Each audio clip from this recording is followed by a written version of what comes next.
창세기를 다시 한번 시작하도록 하겠습니다. 왜냐하면 창세기는 성경 66권, 구약에서 신약까지, 창세기에서 신약 성경 계시록까지 있어서 창세기를 모르고서는 사실 나머지 성경들을 이해한다는 것은 100% 이해한다는 것은 사실 불가능해요.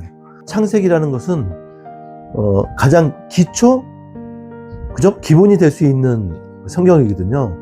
66권 가운데서도 창세기를 이해하기 위해서는 창세기가 쓰여진 당시의 배경을 우리가 알아야 돼요. 창세기가 언제 쓰였죠? 왜 다들 제 눈을 안 쳐다보시죠? 맞습니다. 하나님께서 애굽에서 종로로 타던, 종으로 살고 있던 이스라엘 백성들을 모세를 통해서 이끌어내셔서 홍해를 건너 가나안 땅으로 이끌어 가기 전에 광야에 있을 때에 이스라엘 백성들을 향해서 쓰여진 책들 중에 하나예요. 그래서 모세를 통해서 기록되었다 해서 모세 오경이라고 하고, 유대인들은 지금 그것을 토라라고 하죠. 토라. 그래서 창세기, 출애굽기, 레위기, 민수기, 신명기, 이렇게 5권을 토라라고 해서 율법의 아주 기본, 뼈대라고 지금 유대인들은 생각하고 있습니다. 그렇다면 이 창세기는 언제 기록되었느냐? 이게 창세기가 그 전부터 쓰여졌던 게 아니에요. 모세를 통해서 이스라엘 백성들을 광야로 이끌어내시고 나서 그곳에서 모세를 통하여서 하나님께서 기록하게 하신 거죠. 그래서 사실은 모세가 이스라엘 백성들을 하나님의 뜻을 따라서 이끌어내시긴 했지만, 모세가 하나님께서 세상 창조를 어떻게 하셨는지 어떻게 알아요? 알 방법이 없죠. 그렇기 때문에 모세 또한 하나님께서 기록하라고 주신 그 마음을 따라, 감동을 따라서만 기록을 한 거예요.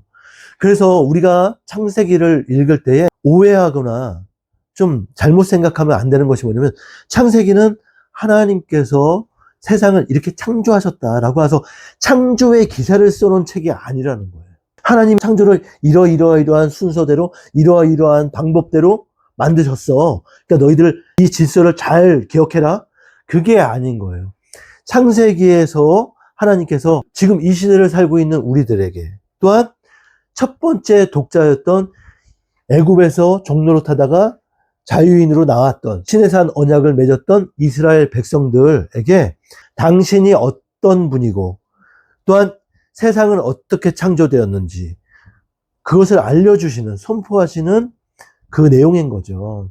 그렇다면 그러면 이 창세기를 우리가 이해하기 위해서, 창세기는 그럼 첫 번째 독자인 이스라엘 백성들이 이해하기 쉽게, 또한 그들에게 이해시키고자 하시는 내용들이 담겨 있을 거 아니에요. 그럼 하나님께서 무엇을 그들에게 알리고자 하셨고 이해시키고자 했는지, 그 내용을 생각하면서 우리가 살펴봐야지만 이해할 수 있습니다. 그러면 우리가 처음 하나님께서 천지를 창조하신 그때가 아니라 쓰여진 그때 당시의 직전으로 한번 가보면, 그때가 언제냐면 애굽에서 이스라엘 백성들이 종노릇하고 있을 때이죠. 애굽에서 이스라엘 백성들이 종노릇하고 있을 때는 어떤 시대인가요? 노예 시대. 노예 시대. 맞아요. 노예 시대니까 고난밖에 없었겠죠. 고난. 그죠? 고난, 그리고 원망, 이런 게 있었겠죠? 근데 이런 것들이 다 어디로 갔을까요? 하나님께 갔겠죠. 하나님께 갔어요. 하나님. 그죠? 근데 중요한 건 뭐냐면, 이스라엘 백성들이 이 종노릇하면서 힘들고 어려웠기 때문에 고난과 원망이 다 하나님께 가는데, 사실은 이스라엘 백성들은 이 하나님을 알지 못했어요. 아마 구절을 통해서 본인들의 조상인 아브라함의 하나님, 이삭의 하나님, 그리고 대표적인 야곱의 하나님이라고만, 자기 조상들의 하나님이라고만 생각했지, 그 하나님이 어떻게 역사하시는 분이고 어떻게 일하시는 분이고 자기들에게 어떤 무언가를 주시고 또 어떻게 우리들을 이끌어 나가시고 전혀 알 도리가 없는 상황인 거예요. 그렇다면 그런 상황에서 이스라엘 백성들은 무엇을 보고 살았을까요? 물론 귀로는, 구전으로는 하나님에 대해서 이야기를 많이 들었지만 이스라엘 백성들이 눈으로 보고 살았던 것은 뭐냐면 다 우상숭배예요. 우상숭배. 우상숭배. 즉 애굽 사람들이 우상숭배하는 모습들을 보면서 무엇을 생각했겠어요? 아, 저런 것들이 신이구나. 아, 태양이 신이구나. 아, 달이 신이구나. 저 흘러가는 강이 신이구나. 또 심지어는 제가 말씀드렸죠. 애굽에는 세상의 모든 것들이 다 신이라고.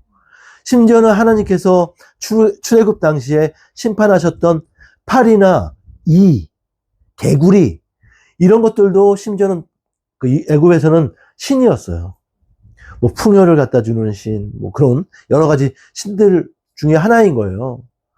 그렇다면 애굽 사람들뿐만 아니라 하나님께서 가나안 땅에서 가나안의 많은 부족들과 섞이지 않고 단일 민족을 이루게 하시려고 한 부족이 큰 하나의 민족을 이루게 하시기 위해서 애굽으로 내려가게 하시고 그곳에서 그 비록 종이 되었지만 거기서 큰 민족을 이뤄 살아남은 이스라엘 민족이 하나님께서 택하실 민족이지만 그럼에도 불구하고 이스라엘 백성들에게는 하나님은 모르고 가시적으로 보이는 애굽의 우상들만이 그들에게는 혹여 저게 신인가? 라는 잘못된 마음들, 잘못된 생각들이 굉장히 많았을 거예요. 그것에 하나님께서 바꿔주시는 거죠. 그래서 그 우상이 무엇이고 또 하나님은 무엇인지 이 비교, 이것을 비교하시면서 창세기를 바라보시면 정말 이렇게 흥미롭고 또 재미있고 또 이해도 잘 되고 또 하나님의 사랑도 느껴지시는 거예요. 무슨 말씀인지 아시겠죠? 자, 그래서 우리가 창세기 1장 1절을 한번 보실게요. 태초에 하나님이 천지를 창조하시니라. 여기서 말씀드리는 첫 번째 그 히브리어로 베레시트라는 단어가 태초에라고 말씀드렸어요. 그리고 제가 그 앞선 많은 시간들 속에서 말씀드렸던 게 뭐냐, 여기서 말하는 베레시트의 태초, 그리고 요한복에서 말하는 베레시트 태초, 그게 제가 시제가 다를 수 있다고 분명히 말씀드렸는데, 그렇다고 해서 정말 여기서 말하는 베레시트가 어떠한 우리가 생각하는 그 크로노스의 시간처럼 정해진 시간이 있는 것처럼 딱딱딱딱 시간이 있어서 어느 한정된 그 시간을 얘기하는 게 아니라는 거예요. 창세기 1장 1절 또는 그 요한복음 1장 1절에서 나오는 베레시트는 우리가 소위 얘기해서 요한복음에서 나오는 그 태초가 창세기 1장 1절에서의 태초보다 앞선 시간으로 봐야 된다라고 말씀은 드리지만 사실 더 정확하게는 뭐냐면 하나님의 완전한 창조 계획과 사역, 이루심을 통틀어 얘기하는 그 시간을 얘기하는 거예요. 태초에 베레시트라는 단어는. 그리고 두 번째 우리가 집중해서 봐야 될 단어가 뭐냐면 베레시트 바라 엘로힘. 이게 뭐냐면 태초에 창조하셨다 하나님이 라고 되어 있거든요. 그게 뭐냐면 여기서 베레시트 바라 엘로힘. 여러분들 다 아시겠죠? 엘로힘은 여호와 하나님을 얘기하는 거죠. 복수형이에요. 그렇다는 것은 여호와 하나님, 한 분 하나님이신데 복수형으로 되어 있네? 맞습니다. 그리고 또 두 번째 우리가 눈여겨봐야 되는 단어가 뭐냐면 바라라는 거, 바라. 바라는 창조하다라는 단어죠. 영어로는 크리에이터가 될 수 있는데, 크리에이트가 될 수 있는데, 정확한 거는 뭐냐면, 크리에이트는 뭐냐면, 어떠한 물질이 있는데, 물질과 물질을 결합해서 어떤 새로운 어떤 에너지를 발견했다. 아니면 새로운 무엇을 내가 발명했다. 있는 거 가지고 만든 거. 빙고, 맞아요. 에디슨이 전구를 발견했을 때 전혀 아무것도 없는 상태에서 전구를 발견한 게 아니잖아요. 그렇죠? 그런 것처럼 모든 과학자들이나 모든 발명가들이 우리에게 주어진, 자연에게서 주어진 우리가 알고 있는 어떤 상식을 더 뛰어넘어서 새로운 것들을 만들어내거나 창조해내는 거죠. 그 창조에서는 이 바라를 쓰는 게 아니에요. 유에서 유를 창조하는 그런 창조가 아니라 바라라는 것은 뭐냐면 아예 없는, 예, 무에서 유를 창조하는 것. 아무것도 없는 상태에서, 기반이 없는 상태에서 무언가가 창조되는 것을 사용할 때만 이 바라는 그때만 사용되는 단어인 거예요. 근데 여기서 중요한 게 뭐냐면 이 바라가 아까 엘로힘은 뭐였죠? 복수형이었죠. 근데 이 바라는 단수예요. 단수. 되게 이상하네요. 대부분 언어라는 게 단수를 표현하잖아요. 근데 여기서는 베레시트 바라 엘로힘. 그죠? 태초에 창조하셨다 하나님이. 근데 하나님은 복수형으로 쓰여 있고 창조하셨다는 단수로 쓰여 있다는 거예요. 그래서 이 부분을 통해서 우리는 무엇을 할 수 있냐면 우리 개혁주의에서 이야기하는 빙고 트리니티 삼위일체를 우리는 명확하게 하나님께서 먼저 선포하고 시작하셨다는 거예요. 하나님의 새 위격이기 때문에 복수로 사용되었고 창조하신 그 주체는 한 분, 하나님이시라는 거예요. 한 분 하나님이 새 위격을 갖고 계시기 때문에 우리는 단수와 복수형을 함께 하나님께서 선포하셨다. 베레시트, 바라, 엘로힘, 그리고 그리고 샤마임, 그리고 그리고 아레츠. 제가 지난번에 알려드렸죠. 히브리어 외울 때 아레츠, 아래 있는 게 뭐예요? 땅이죠. 땅. 아레츠가 땅이에요. 그러니까 샤마임, 하늘, 그죠? 하늘과 땅을 창조하셨다. 여기서 이 1절, 창세기 1장 1절은 자 보세요. 이게 창세기가 언제 쓰였다 그랬죠? 이스라엘 백성들이 종되었던 애굽에서 이끌어 나와서 그죠? 광야에 있을 때에 종으로 살다가 이제 자유인으로 나왔어. 근데 이 이스라엘 백성들을 이끌어낸 것이 하나님이셔. 그렇다면 하나님께서 이스라엘 백성들에게 무엇을 말씀하시는 거냐면 너희들이 평생을 살면서 400년 동안 430년 동안 종노릇 하면서 애굽에서 살았으니 평생 보고 사는 지금 나와 있는 이 세대는 다 평생 보고 사는 게 뭐냐면 우상 숭배하는 것만 보고 살았단 말이에요. 근데 하나님께서는 뭐라고 말씀하시냐면 하나님께서 이 세상의 창조주라는 걸 말씀하시는 거예요. 근데 여기다 대고 하나님께서 뭐라고 하시냐면 하나님의 백성들에게, 이거는 하나님의 이제 택한 백성들에게 말씀하시는 거잖아요. 그래서 그 향해서 태초에 하나님이 천지를 창조하셨다 라고 선포를 하시는 거지. 얘들아 좀 믿어줘. 내가 창조주라니까, 세상을 창조한 신이라니까 이걸 얘기하시는 게 아닌 거예요. 근데 중요한 게 여기서 우리가 하나님의 창조를 바라볼 때 또 하나 기억해야 될 게 뭐냐면 이스라엘 백성들은 어떤 문화에 길들여져 있죠? 애굽의 우상 숭배 문화에 길들여져 있는 거예요. 그러니까 이들이 계속 이스라엘 백성들이 여태까지 눈으로 보고 배웠던 신들이라는 것은 뭐냐면 애굽에서 섬기는 우상들을 얘기하는 거예요.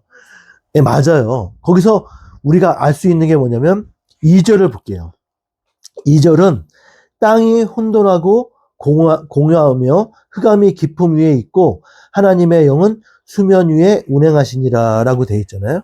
여기서 땅이 혼돈하고 공허하며 흑암이 있고, 사실은 애굽에서의 신들, 애굽에서의 문화에서는 흑암이 있고 공허하고 흑암이 깊음 위에 있고 이런 표현들은 다 뭐냐면 신들이 신들과 전쟁을 하는 것을 의미하는 거예요.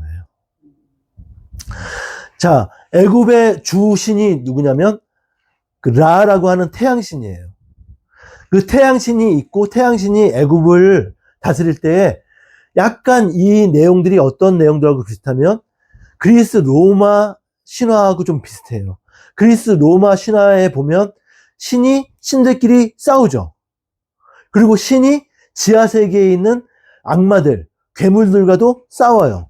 그래서 어쩔 때는 신들이 이길 때도 있지만 또 질 때도 있고 패할 때도 있고 막 그래요. 근데 애굽에서도 마찬가지였던 거예요. 애굽에서도 이런 어둠, 그죠? 이런 땅이 혼돈하고 공허한 것, 이런 혼돈스러움들과 신들이 싸우고 다퉜다는 거예요. 애굽의 신들의 개념에 따르면. 근데 분명히 하나님께서 뭐라고 말씀하시냐면, 하나님께서 이 세상을 우리 눈에 보이는 이 세상을 창조하시기 전에 어떤 모습이었냐면 땅이 혼돈하고 공허하며 흑암이 깊음 위에 있대. 그러니까 전혀 이 세상, 하나님께서 이 세상을 창조하시기 전에 우리가 가시적으로 우리 눈에 보이는 이 모든 세상과 우리 눈에 보이지 않는 저 우주까지도 다 혼돈 속에 있었다는 거죠. 정리되지 않은 상태에 있었다는 거죠. 질서가 안 잡혀. 그렇죠. 그렇죠. 그리고 흑암 위에 있었다는 거죠. 흑암 위에 있었다는 것은 뭐냐면 제가 누누이 말씀드리지만 전혀 흑암이라는 것은 전혀 빛이 없는 빛의 부재를 얘기하는 거예요. 근데 제가 말씀드리죠. 갑자기 우리가 지금 전등을 다 꺼. 그럼 순간적으로 껌껌해지고 어두워질 수는 있어요. 하지만 우리 동공이 거기에 맞춰서 점점 커지면서 조그만 빛을 우리가 찾아내기 시작해. 그래서 작은 불빛이라도 아무리 미세한 빛이라도 있으면 우리 눈에 보이기 시작한다는 거죠. 그래서 우리는 껌껌한 밤중이라도 밤이라도 그 구름을 뚫고 나오는 달빛으로도 우리는 사물을 구별할 수 있게 돼요. 어느 정도까지는. 근데 그런 어두움을 얘기하는 것이 아니라 흑암은 일말의 빛이 없는 것. 즉, 생명이 존재하지 않았다는 거죠. 그 생명의 시작을 하나님께서 선포하시고 시작하셨다는 거예요. 근데 어떻게 시작했을까요? 애굽이 섬겼던 그 우상의 그 신들은 이 흑암이나 혼돈과 싸우는 존재들이었어. 근데 하나님께서는 말씀 한마디로 다 물리치시는 분이신 거예요. 가라 하시면 가고, 오라 하면 오고, 하나님은 말씀으로 선포만 하시면 되시는데 그 선포 전에 빛이 없고 생명이 없는 곳에 하나님께서 빛과 생명을 시작하시기 전에 하나님의 어떤 모습을 말씀하시냐면 그 위에 운행하셨다는 거예요. 하나님의 영은 수면 위에 운행하시니라. 여기서 수면 위에 운행하셨다는 것은 뭐냐면 정말 이거 하나는 있었구나 라는 게 뭐냐면 그 공기 중에 수분이 있었다는 거겠죠. 그죠? 그리고 우리가 많은 분들이 질문하는 것 중에 하나가 뭐냐면 그러면 저 별들과 우주, 지구 갑자기 하나님께서 빛이 있으라 하시고 그다음 갑자기 뜬금없이 지구야 있어라 하신 게 아니라 갑자기 물과 궁창은 궁창대로 나눠줘라 하셨는데 그럼 지구는 언제 만드십니까? 그게 아니라 이 창조를 우리가 정확하게 생각해야 되는 것은 뭐냐면 하나님께서 이 역사하시기 전에 전혀 아무것도 없었던 게 아닌 거죠. 무언가 있었지만 혼돈 속에 있었고 질서가 잡히지 않은 빛이 전혀 없는 상태였다는 거죠. 그곳에서 하나님께서 창조를 시작하셨다는 거죠. 거기서 생명을 허락하시고 질서를 허락하시고 즉 뭐냐면 이 별들 우리 눈에 가시적으로 보이는 저 별들이라고 하는 행성들 그런 것들이 다 있었을 수 있겠죠. 다만 질서가 잡히지 않았겠죠. 우리 지구도 있었겠죠. 하지만 이 지구가 다 물로 덮여 있었나 보죠. 그죠? 아직 묻히 드러나지 않은 그러한 상태에 몇 시간을 있었는지는 모르겠어요. 하지만 이러한 지금 제가 앞서서 서두에서 말씀드렸다시피 하나님께서는 이 세상을 창조하실 때 이스라엘 백성들에게 창세기를 통해서 내가 세상을 이렇게 창조했어. 이런 상황에서 이렇게 만든 거야. 이렇게 된 거였어. 이걸 설명하시는 게 아니기 때문에 정말 하나님께서 주시는 메시지를 떠나서 다른 거에 우리가 신경 쓸 필요 없고 신학적으로 이게 옳다 저게 옳다 싸울 필요가 없는 거예요. 그거만큼 바보의 짓은 없는 거예요. 중요한 핵심만 우리는 알고 있으면 되는 거예요. 무슨 말씀인지 아시겠죠? 다만 여기서 제가 말씀드리고자 하는 것은 하나님의 영은 수면 위에 운행하시니라. 여기서 운행이라고 표현되어 있는 이 라카프라는 단어는 독수리가 날개치며 오름 같은, 거기에 이 라카프가 성경에서 제가 알기로는 딱 3번 쓰여진 걸로 알고 있어요. 창세기 1장 1절에서, 그러니까 1장 2절에서 쓰였고 또 이사야서에서 쓰고 총 3번 쓰인 걸로 알고 있거든요. 근데 다른 곳에서는 독수리의 날개침 이런 데 사용됐고, 지금 여기서 말하는 것은 뭐냐면, 정확한 표현은 뭐냐면, 독수리가 저 높은 공중에서 먹잇감을 발견했을 때 먹잇감에게 바로 달려들지 않죠. 그 타이밍을 노리죠. 내가 언제 저걸 수직 낙하해서 잡아서 먹냐. 그래서 그때를 다 기다리면서 선회하고 있죠. 그 먹이가 이렇게 있으면 먹잇감 위에를 싹 선회하면서 그때를 노리는 거. 그때의 의미도 있어요. 라카프가. 하지만 또 하나는 뭐냐면 새가 자기 알을 품는다는 그런 의미도 가지고 있어요. 즉 뭐냐면 하나님께서 태초에 천지를 창조하시기 전에 하나님의 모습이, 하나님의 영이 이런 모습이었다는 거예요. 창조하시기 전에 새가 자기 알을, 부화할 자기 새끼 알을 품고 있는 이런 마음으로 창조 전에 이런 마음을 품고 계셨다는 거죠. 즉 하나님께서는 그냥 뚝딱뚝딱 빛이 있으라, 궁창가 날려라, 육지야 묻이 드러나라, 나무 열매가 맺어라, 새와 물고기가 생겨라, 들짐승 생겨, 이런 식으로 그냥 막 기분에 따라서 창조하신 것이 아니라 깊은 씨름으로, 깊은 사랑의 씨름으로 만드셨다는 거예요. 즉 새가 자기의 새끼를 부화시키기 위해서 그 알을 품고 아주 조금씩 그 알을 돌려가면서 품고 있는 그 마음, 그 정성을 들여서 하나님께서는 창조를 준비하셨다는 거예요. 즉 여기에서 두 가지가 나눠지는 게, 우리가 나중에 살펴보면 하나님께서는 마지막 때에, 그죠? 6번째 날에 들짐승까지 다 창조하신 후에 인간을 창조하시죠. 사람을 만드시되 남자와 여자로 만드시고 명령을 하시죠. 무슨 명령을 하십니까? 생육하고 번성하라. 이게 지상 첫 번째 명령이죠. 생육하고 번성하라 하시면서 또 한 가지 뭘 명령하셔요? 경작하라. 맞아요. 또 그걸 다 합쳐서 뭐냐면 다스리라. 지키고 다스리라. 이것은 이 지상 명령은 우리가 그냥 넘어갈 때가 많은데, 하나님께서 에덴 동산을 창설하시고 아담을 두시죠. 그 다음 아담에게도 명령하신 것이 이 내용이에요. 에덴 동산에서도 이 명령을 하세요. 경작하고 지키고 다스리고, 또 동산 중앙에 있는 선악과를 따먹지 말고. 제가 지금 이 말씀을 드리는 게 뭐냐면, 분명한 것은 하나님께서는 다스리라고 하십니다. 누리라고 하십니다. 그것이 하나님께서 우리에게 주신 것이 아니라 임의로 맡기셨다고 표현하는 거예요. 즉 우리는 하나님께서 허락하신 이 세상을 잠시 일평생, 나의 한 인생이 얼마나 짧은지 여러분들 모르시죠? 주여.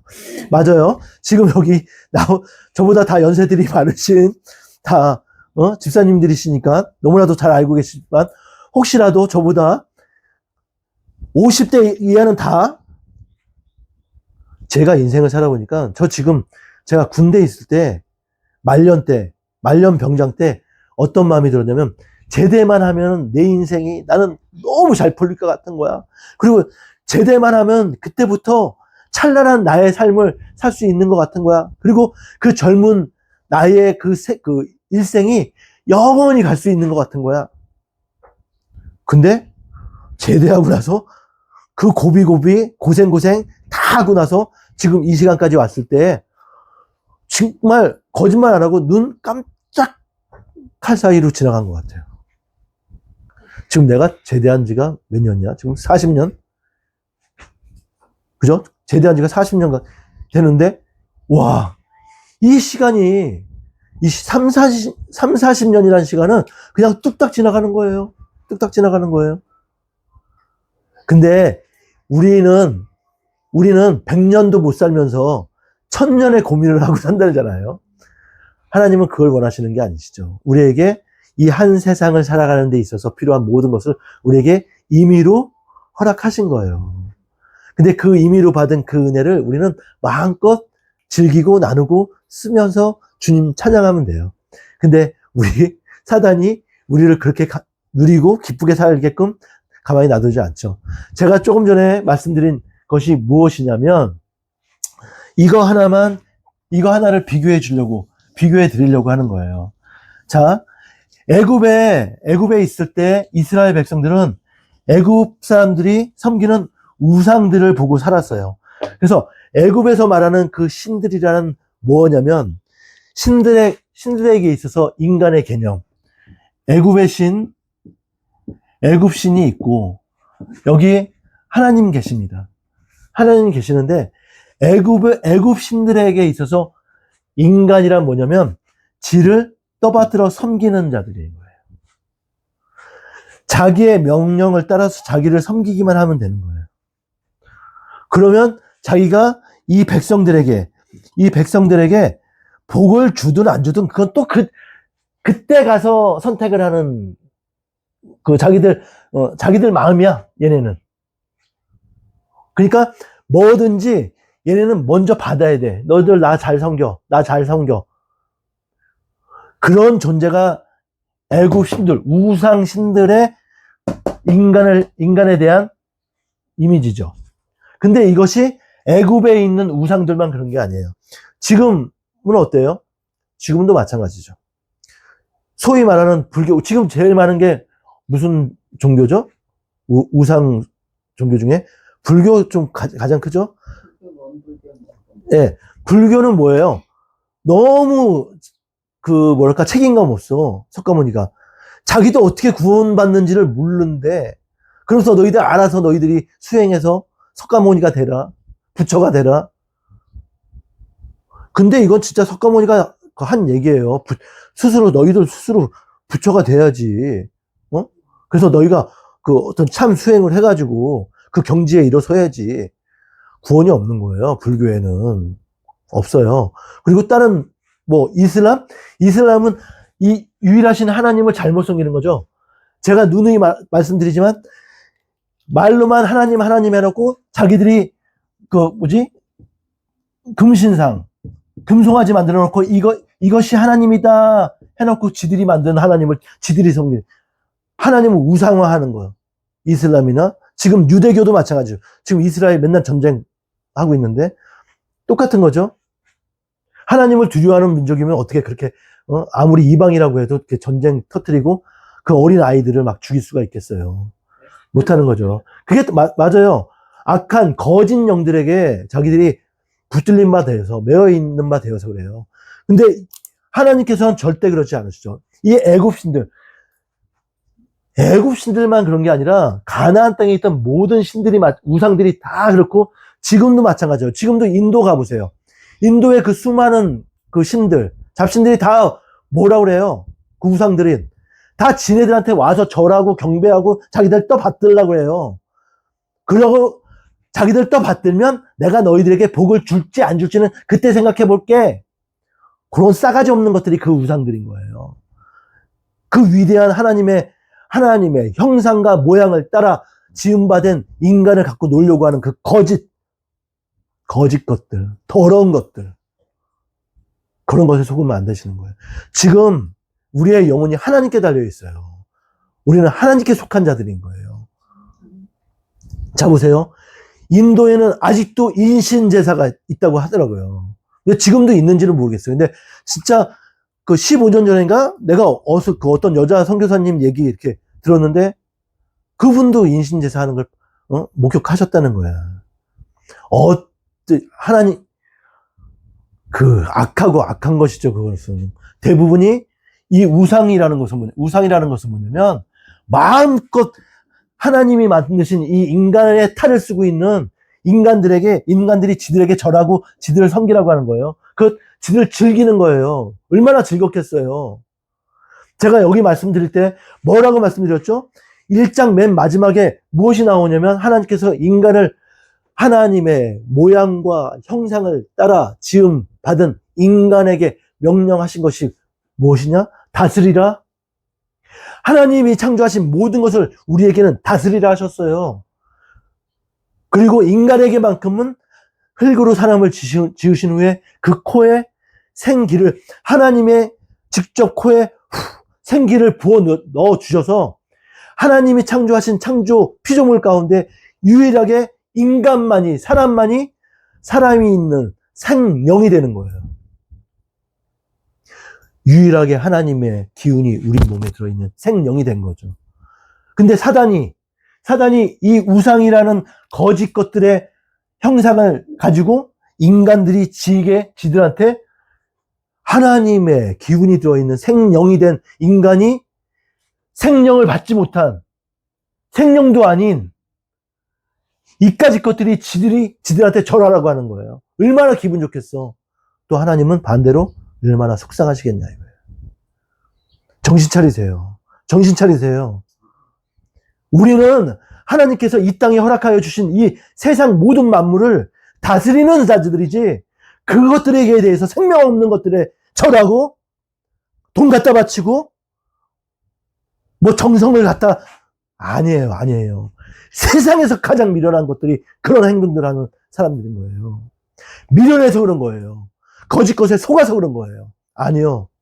우리는 다만 여호와 하나님만 섬기는 거예요. 살아있는 하나님, 그 여호와 하나님만. 얘네들은, 우상들은 인간들에게, 지 백성들이라 하는 우상 숭배하는 것들에게 아무것도 해준 것이 없으면서 바라기만 하죠. 근데 그렇지 않죠.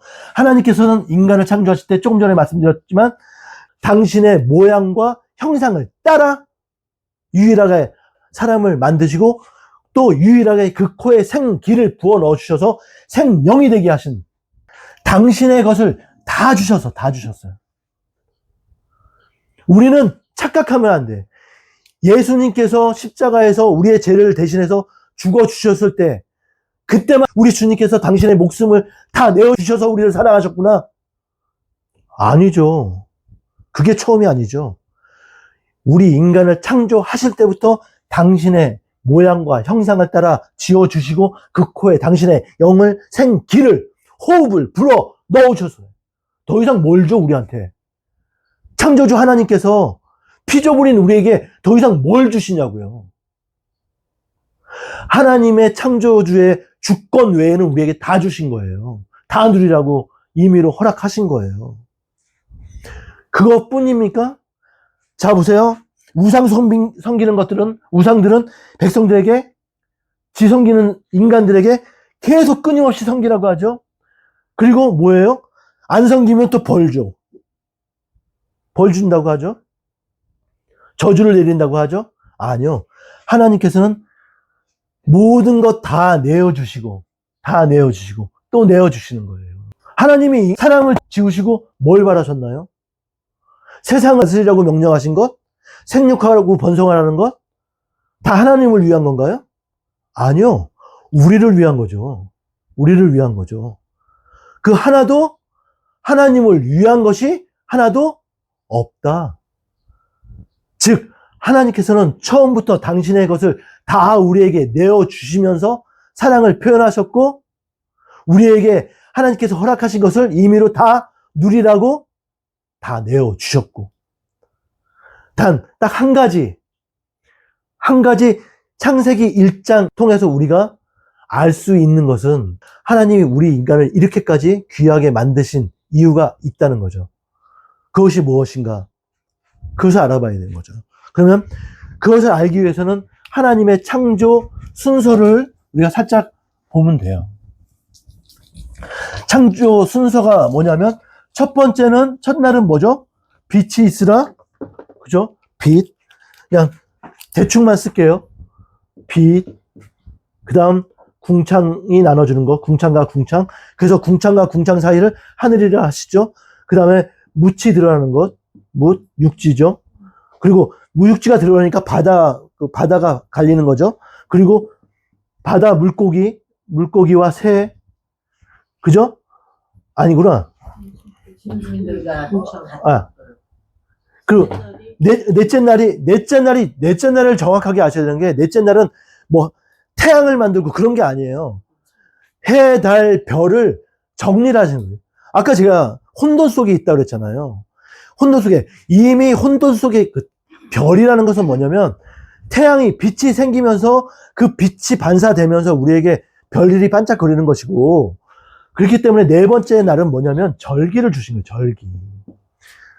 그죠? 절기와 그 다음 바다 물고기, 새, 그리고 육지, 들짐승.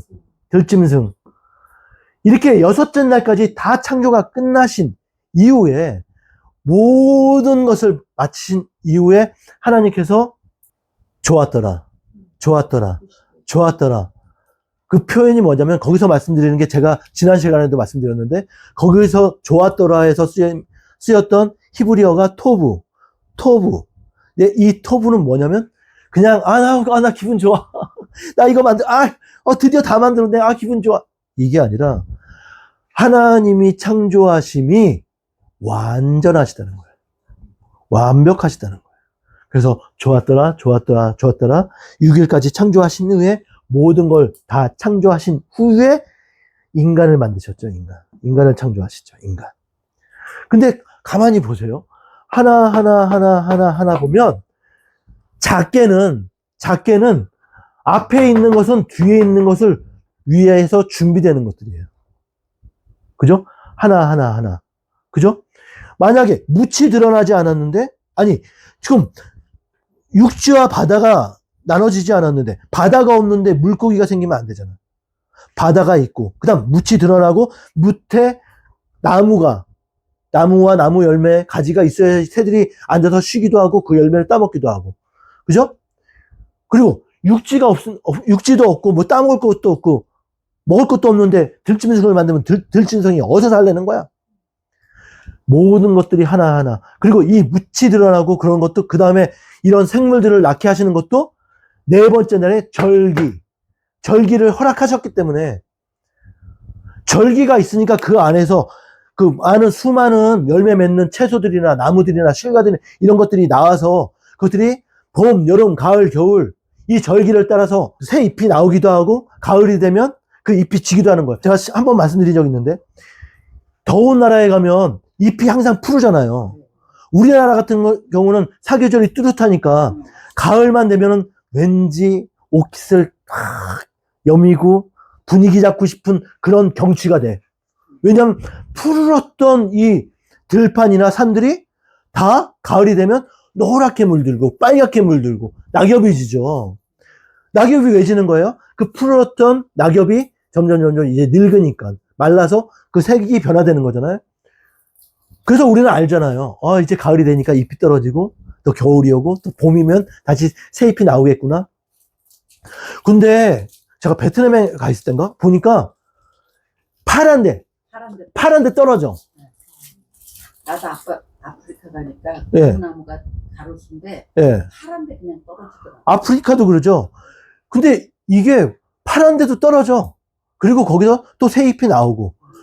뭐냐면 우리 눈에는 모르지만 얘네들은 이 절기, 하나님께서 만들어 놓으신 봄, 여름, 가을, 겨울 그 절기를 따라서 얘네도 자기의 리듬을 따라서 우리 사람도 바이오 리듬이 있다고 하잖아요. 그 리듬을 따라서 얘네들도 계속 절기를 따라서 움직이고 활동하는 거거든요. 이런 것처럼 제가 말씀드린 게 뭐냐면, 하나님의 창조는 앞선 것이 뒤선 것을 위한 베이스, 쉽게 얘기해서는 위한 것이다 할 수 있는 것이에요. 그래서 창조됐지만 맨 마지막 인간 창조는 더 이상 하나님께서 인간을 창조하신 다음에는 그 창조가 띠 하고 끊겨졌어요. 그리고 나서 하나님께서 뭐라고 말씀하시냐면, 이제는 6일까지 창조가 마쳤으니 제 7일에는 안식일로 너희들이 지켜라. 안식해라. 그러니까 저 모든 많은 것들이 다 인간을 위해서 만든 거예요. 빙고, 맞습니다.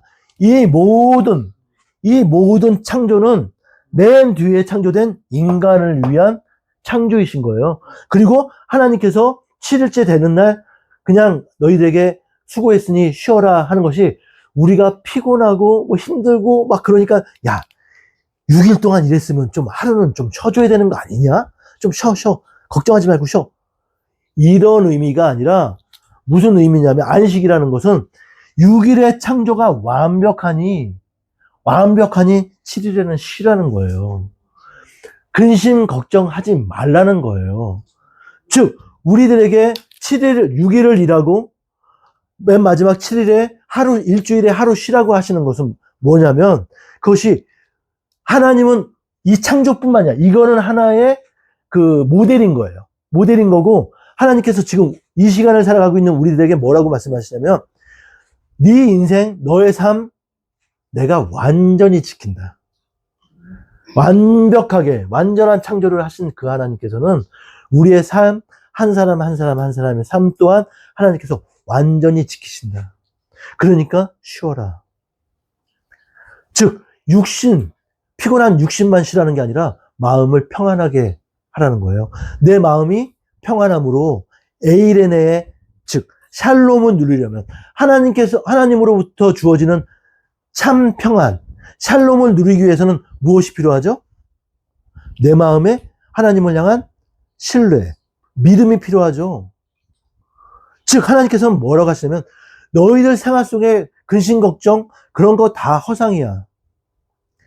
너희들 나 바라보고 가면 나와 손잡고 간다고 하면 너희들 그거 문제 되는 거 아니니까 네가 지금 이 시간 근심 걱정 쉬지 않는다고 해서 그 문제가 해결되는 거 아니라 다 나한테 내려놓고 내 손 붙잡고 마음 편하게 평안함을 누려.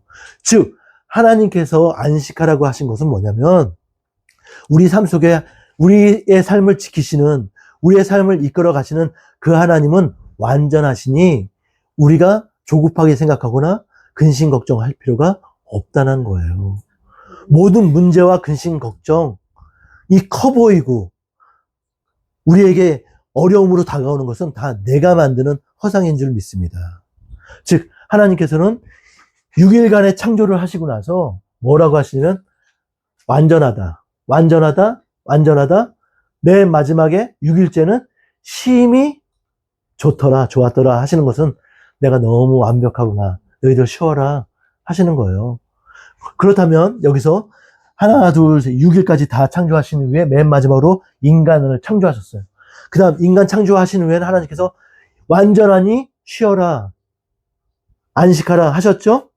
그렇다면 인간은 누구를 위한 창조일까요? 맞아요. 인간 창조 이후에는 안식밖에 없어요. 쉬는 것밖에 없어요. 뒤돌아서 어떠한 창조도 없으세요. 그렇다는 것은 뭐냐면 인간 뒤에는 오직 여호와 하나님 한 분밖에 없다는 거예요. 즉 인간은 이 앞선 것들을 섬기는 존재가 아니라 뒤에 계신 하나님을 섬겨야죠. 하나님을. 그것이 우리가 지난 시간에 살펴본 이사야 43장 21절에 나오는 거예요. 무엇이냐? 43장 첫 번째 1절에부터 뭐라고 시작하죠? 내가 너를 지명하여 불렀나니 너는 내 것이다.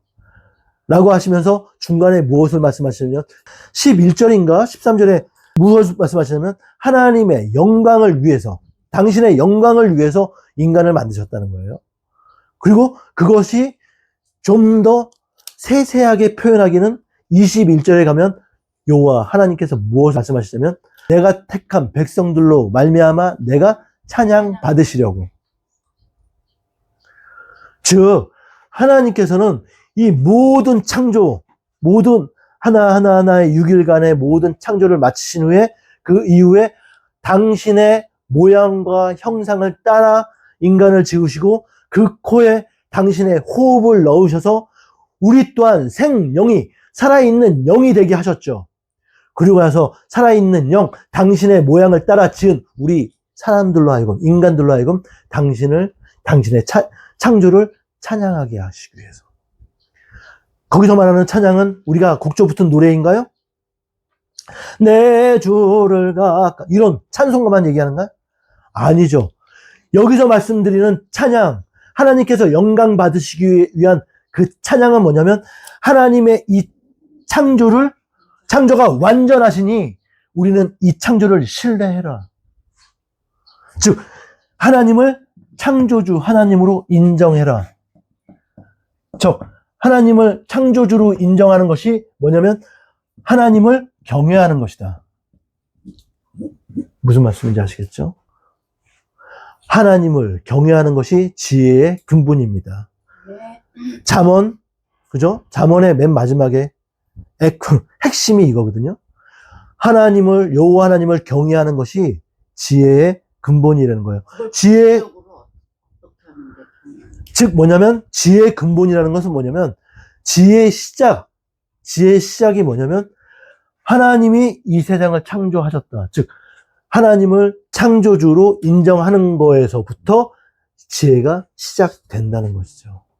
하나님을 인정하지 않는 어떠한 지식도 온전한 지식이 아니다라는 것입니다.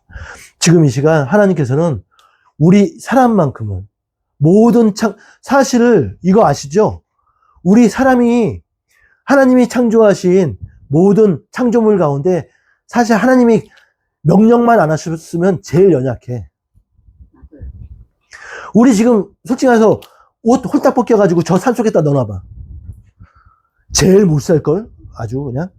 한 일주일만 지나도 막 꼬질꼬질 하고 온몸이 막 벌레에 물리고 막 제일 연약한 존재예요. 힘도 제일 약해요. 네? 그럼에도 불구하고 하나님께서는 우리들 하여금 하나님이 모든 창조해 놓으신 모든 이 창조물들을, 이 세상을 다스리라 하셨어요. 근데 미련한 자들은 이 하나님을 창조주로 인정하는 것, 즉 하나님을 경외할 줄 모르는 자들, 이 지혜가 없는 자들은 뒤에 계신 하나님께 영광 돌리고 하나님을 찬양하는 것이 아니라 앞선 생명 없는 것들, 우리를 위하여 지어졌고 우리가 다스려야 될 이 존재들을 향해서 절하고 경배하고 거꾸로 하는 거죠. 가장 미련한 것이 그것입니다. 즉 우리는 하나님께서 우리에게 바라시는 건 아무것도 없어요. 창세기에서부터 계시록까지 하나님이 우리에게 바라시는 건 아무것도 없어요. 이미 하나님께서는 당신의 것 우리에게 다 주셨어요. 우리를 만드실 때 하나님의 모양과 형상을 따라 만드셨죠. 그리고 나서 당신의 호흡을 우리에게 넣어주셔서 오직 창조물 가운데, 피조물 가운데 오직 인간만 생명이 되었죠. 우리로 하여금 하나님께서 인정받으시려는 거예요. 찬양받으시려는 거예요. 우리는 하나님을 인정만 하면 돼요. 우리 삶의 주권자로 예수 그리스도의 이름으로 그 평안함이, 그 축복이 여러분들 있기를 축원합니다. 아멘.